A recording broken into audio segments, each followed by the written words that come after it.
Hello everyone, welcome to Chess Gyaan in 3 minutes, and I am Grand Master Priyadharshan Kannappan. And the theme that we are going to be discussing today is no to g takes f3 capture.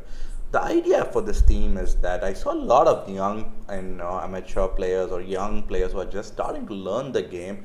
They often capture with the g2 pawn that's right in front of their king and capture it on f3, which by they're exposing the king on g1.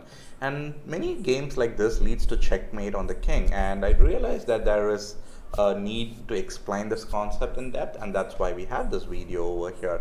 So the position that you see on the board is black to play, and black rightly played knight d4 so that he's putting more pressure on this knight as there's a pin over here, and as white cannot really capture knight takes d4 because then the queen would be hanging, and white cannot really go queen d2 or queen e1 because there's just bishop f3, gf3, knight f3 with a check, and you win the queen. White plays h3, and here black plays a very good move. He captures with a knight such that he picks up the h3 pawn, and now you see there's no pawn protection for the king on this g file.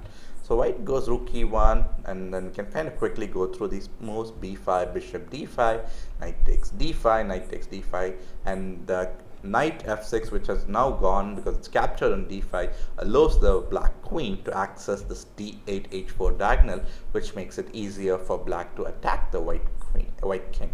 So after c6, knight e3, queen g5 check, king h2, bishop e6, and white goes rook g1. I would suggest you to pause the video and try to find the checkmate in 2 that white just allowed. And brilliant if you did find queen h4 check, and after king g2, queen h3, and it's a checkmate because the king can't go anywhere. And the primary reason why this checkmate happened is because there was no pawn cover on the g file due to g takes f3. Let's look at one more example here. So in this position, very similar to the last position if I have to say, and black decides to play bishop f3. The only difference being in the last position there was a pin on the white queen, but this time it's a bishop in between the queen and the knight. So black just decided to capture bishop takes f3 here after queen d2, which was the move that white played. And here white made a very mysterious decision to capture back with the pawn. And after this, again we get a weak king over here, and black goes queen h4 aiming at the white king, and white makes a very big blunder: rook f1, queen takes f2, king h1, bishop e3. And let's see how the white king gets checkmated in few moves from here. Queen d1, queen h4, good move in my opinion, because after rook f1, I don't think there's a need for queen h3. I think you can just simply go bishop f4 and target this pawn. But black decides to go queen h3, and after knight d5, bishop g5, knight takes c7 check, king d8, knight takes a8, bishop f4, rook g1, queen h2.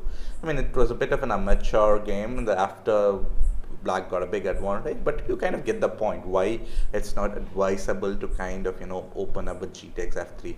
We will see a few more examples in the upcoming episodes of this series. Bye bye everyone. Please subscribe to the channel and press on the bell icon for instant notifications.